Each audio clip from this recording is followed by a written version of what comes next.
ओम शांति। 10 मार्च 2023 बाबा के महावाक्य। मीठे लाडले बच्चे, तुम्हारी है रूहानी याद की यात्रा। तुम्हें शरीर को कोई तकलीफ नहीं देनी है। चलते फिरते उठते बैठते बुद्धि से बाप को याद करो। प्रश्न: सदा खुशी किन बच्चों को रहती है? स्थायी खुशी न रहने का कारण क्या है? उत्तर: जो पुरानी दुनिया, पुराने शरीर से ममत्व तोड़ बाप और वर्षे को याद करते हैं, उन्हें ही स्थायी खुशी रहती है।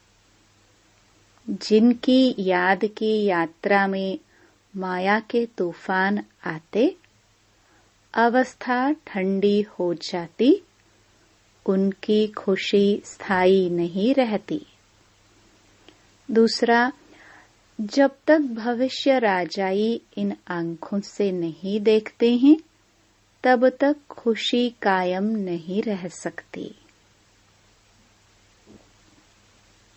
गीत: हमें उन राहों पर चलना है। ओम शांति। यह बाप कहते हैं बच्चों प्रति, यह तो समझने की बात है। इतने बच्चे सिवाय प्रजापिता ब्रह्मा के और किसके होते नहीं। श्री कृष्ण को कभी प्रजापिता नहीं कहा जाता।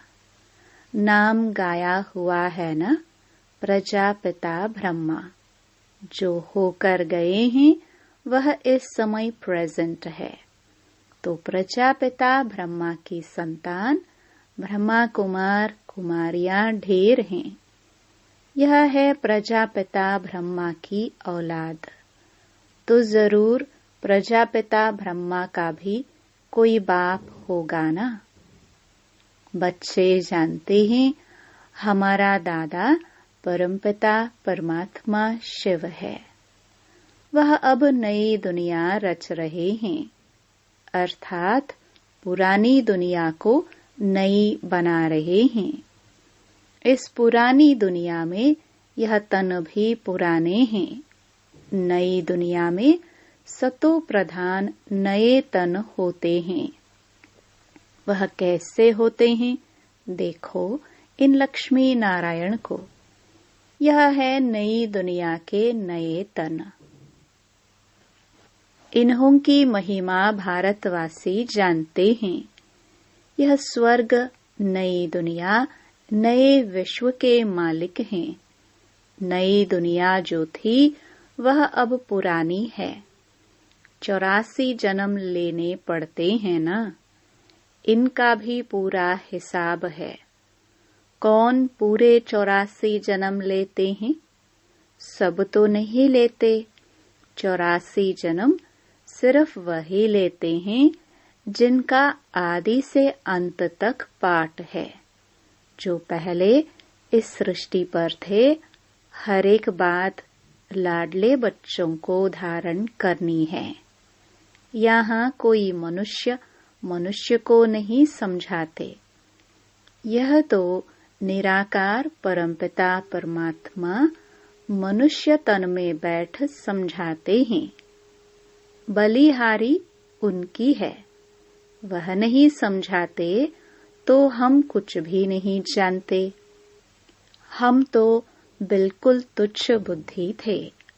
अभी रचयिता और रचना के आदि मध्य अंत को जाना है। Who is who?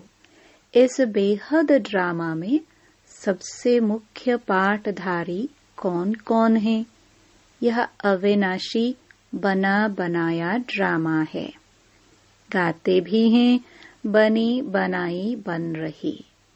गायन भक्ति मार्ग में करते हैं, परंतु यह अभी समझाया जाता है कि यह ड्रामा का खेल कैसे बना हुआ है। बाप बैठ समझाते हैं, लाडले बच्चे, यह तो तुम जान गए हो कि तुमको यात्रा पर चलना है। मनुष्य यात्रा पर बहुत कष्ट सहन करके जाते हैं। अभी तो एरोप्लेन, ट्रेन आदि बहुत सहज निकली हैं। आगे तो मनुष्य पैदल यात्रा पर जाते थे। चलते चलते तूफान लगते थे, मनुष्य बेहाल हो जाते थे, फिर कोई वापस लौट आते थे। तो आधा कल्प द्वापर से लेकर जिस्मानी यात्रा चलती है। भक्ति मार्ग में मनुष्य यात्रा पर क्यों जाते हैं? भगवान को ढूंढने। भगवान कहीं बैठा तो नहीं है। भगवान के जड़चित्र पूजे जाते हैं। जो होकर जाते हैं उनके जड़चित्र बनाते हैं। चैतन्य में तो भगवान मिल ना सके। शिवलिंग आदि यह सब जड़चित्र हैं। जड़चित्रों को देखने के लिए यात्रा करते हैं। यह एक भक्ति मार्ग की रस्म है। जानते हैं, परंतु कोई की भी बायोग्राफी को नहीं जानते कि यह कौन है, कब आए थे। शिव जयंती मनाई जाती है, परंतु उनको भी जानते नहीं। आजकल तो इस उत्सव को भी उड़ा दिया है, क्योंकि इनका नाम रूप आदि प्राय लोप होना ही है। अभी तुम जानते हो, ऊंचे ते ऊंच ज्ञान का सागर सुख का सागर है। सागर से अभी हमको ज्ञान मिल रहा है। वही बेहद का बाप अभी प्रैक्टिकल में है। अमरनाथ भी शिव बाबा है ना। दिखाते हैं बर्फ का लिंग बन जाता है। मनुष्यों को ठगने के लिए गपोड़े तो बहुत लगाए हैं। तो उस जिस्मानी यात्रा पर तकलीफ बहुत होती है। यह है रूहानी यात्रा। इसमें शरीर की कोई तकलीफ नहीं है। तुम बच्चे समझते हो हम बेहद के बाप के बच्चे हैं। भक्ति मार्ग में जन्म जन्मांतर याद करते आए हैं।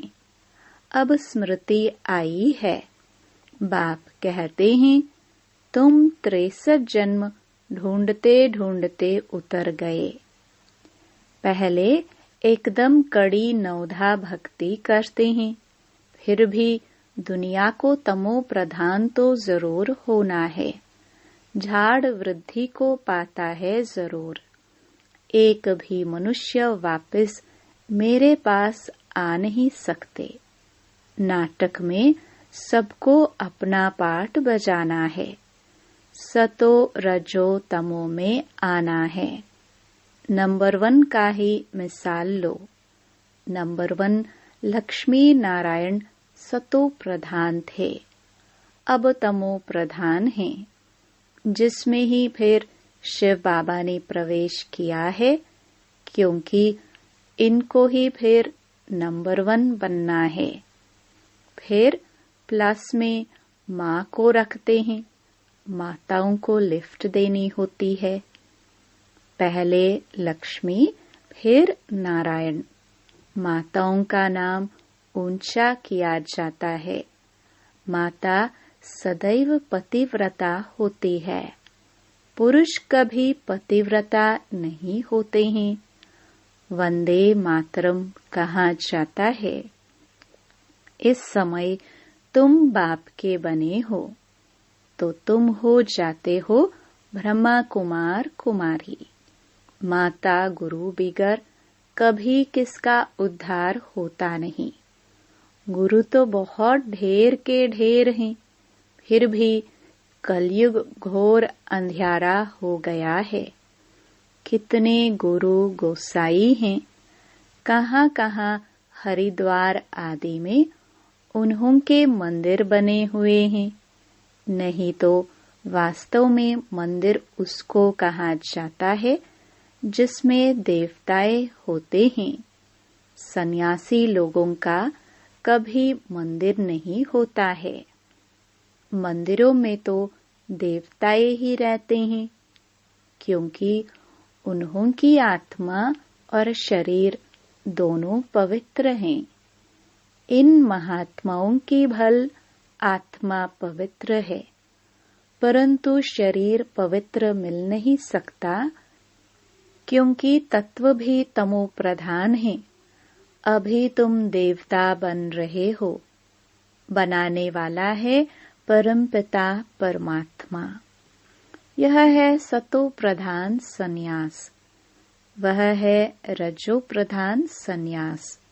यह बाप के सिवाय कोई सिखला न सके।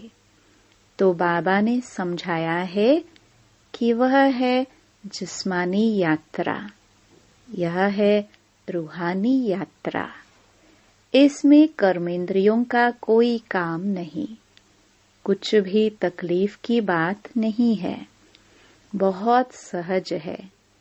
वह जिस्मानी यात्रा अनेक प्रकार की है, यह रूहानी यात्रा एक ही है।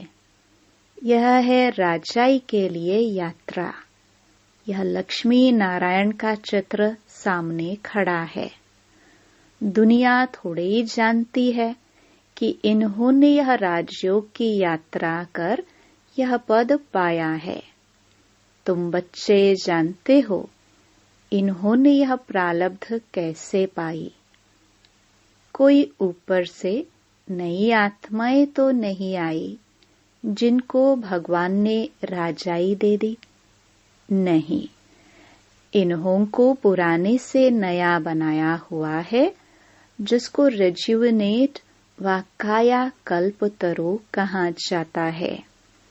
तो बाप बैठ समझाते हैं, इन्होंने रूहानी यात्रा की थी। राजयोग बल की यात्रा से यह बने। बाप राजयोग और ज्ञान सिखाने आते हैं, तो अब तुम्हारी यात्रा चल रही है। तुम बैठे हुए अथवा चलते फिरते, उठते बैठते यात्रा पर हो। तुम सिर्फ बुद्धि से बाप को याद करते हो, याद से ही दौड़ी पहनते हो, और तुम्हारे विकर्म विनाश होते हैं।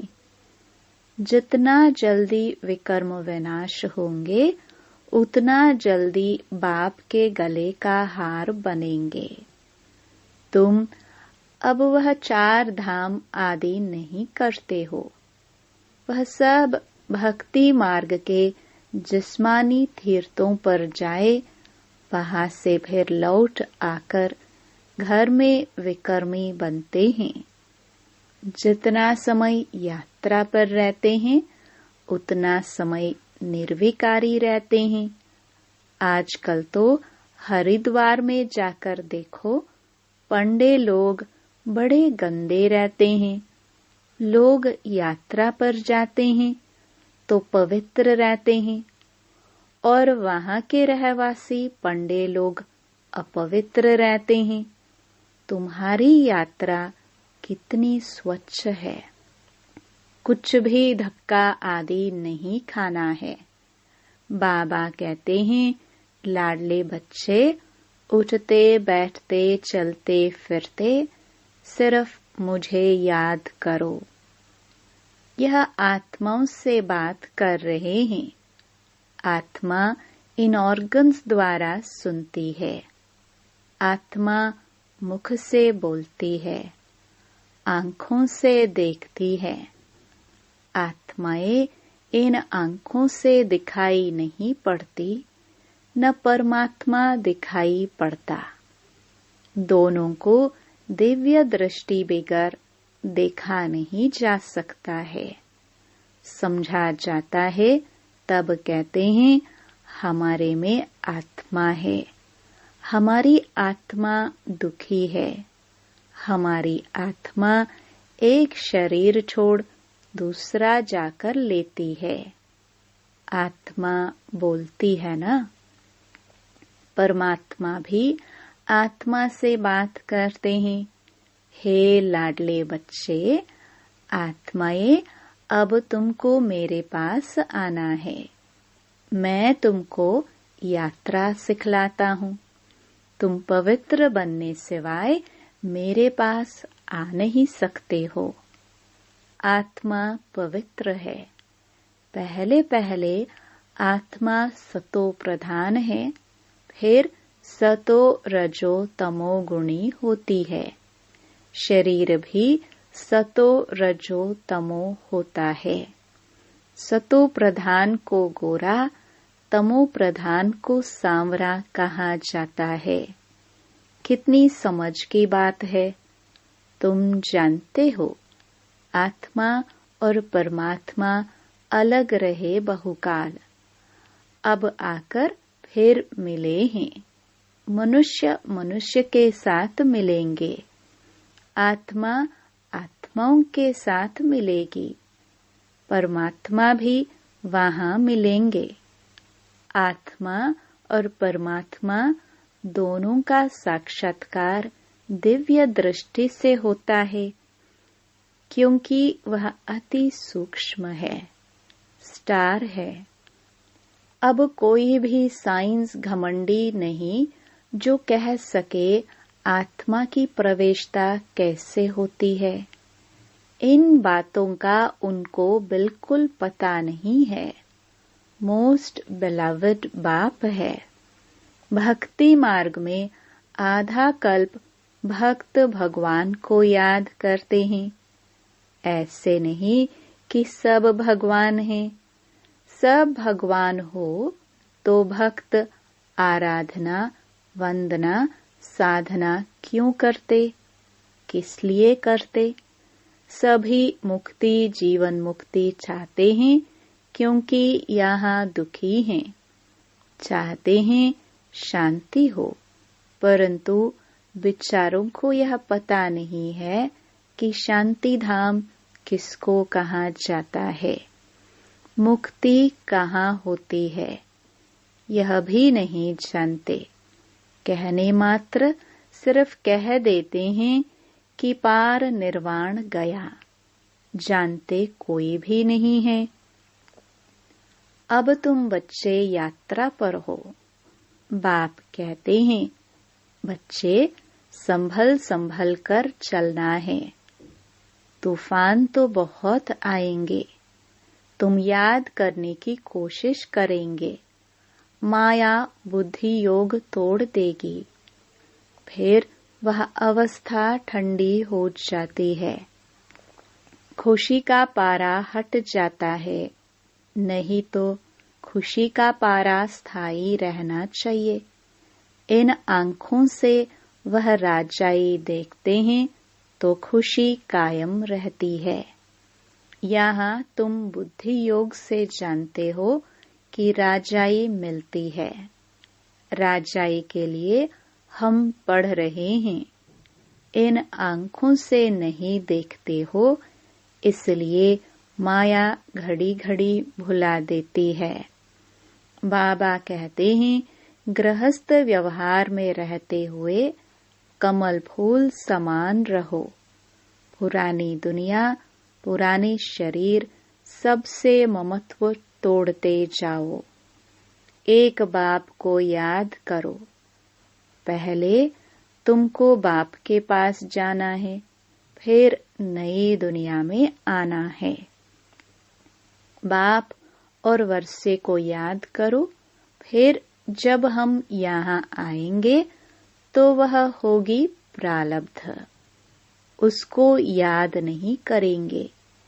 अभी हम पुरुषार्थ करते हैं भविष्य प्रारब्ध पाने के लिए। यहाँ मनुष्य पुरुषार्थ करते हैं यहाँ की आजीविका के लिए। हम भविष्य की आजीविका के लिए पुरुषार्थ करते हैं। गृहस्थ व्यवहार में रहते फिर यह कोर्स भी उठाना है, नॉलेज को धारण करना है, फिर तुमको पुरुषार्थ नहीं करना होगा। वहां तुम पुरुषार्थ नहीं करते, प्रारब्ध भोगते हो। तुम जानते हो हम भविष्य बनाते हैं, वहां प्रारब्ध भोगेंगे। वहां याद नहीं रहती कि हम प्रारब्ध भोगते हैं। फिर तो पुरुषार्थ भी याद पड़े। पुरुषार्थ और प्रारब्ध दोनों ही भूल जाते हैं। प्रारब्ध भोगते रहते हैं, पास्ट का पता नहीं रहता। अभी तुम पास्ट, प्रेजेंट, फ्यूचर को जानते हो और कोई मनुष्य नहीं जो पास्ट, प्रेजेंट, फ्यूचर को जानते हो।